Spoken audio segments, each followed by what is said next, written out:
জাত গেল জাত গেল বলে।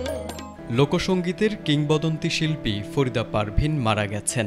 শনিবার রাত 10টা 15 মিনিটে মারা যান তিনি। তার বয়স হয়েছিল 71 বছর। ফরিদা পারভীন দীর্ঘদিন ধরে কিডনি জটিলতায় ভুগছিলেন। কিছুদিন ধরে সপ্তাহে 2 দিন ডায়ালাইসিস করাতে হয় তাকে।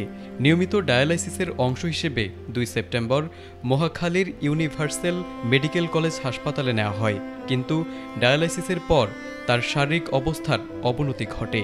তখন তাকে হাসপাতালে ভর্তি করানোর পরামর্শ দেন চিকিৎসক। এরপর থেকে তিনি হাসপাতালের আইসিইউতে চিকিৎসাধীন ছিলেন। গত বুধবার অবস্থার অবনতি হয়। তারপর তাকে ভেন্টিলেশনে রাখার সিদ্ধান্ত নেওয়া হয়। অবশেষে তিনি সবাইকে কাঁদিয়ে চলে গেলেন পরপারে। ফরিদা পারভীনের জন্ম 1954 সালের 31 ডিসেম্বর নাটোরের সিংড়ায়। জীবনের 55 বসন্ত গানে গানে কাটিয়েছেন তিনি। মাত্র 14 বছর বয়সে 1968 সালে ফরিদা পারভীনের পেশাদার সঙ্গীত জীবন শুরু হয়। লালন সাইজির গানের বাণী ও সুরকে জনপ্রিয় করার ক্ষেত্রে ফরিদা পারভীনের অবদান সর্বজন স্বীকৃত।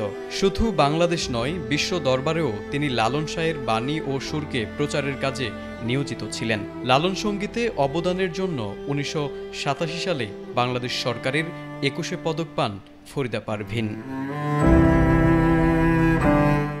তারেক আজিজ, এটিএন বাংলা।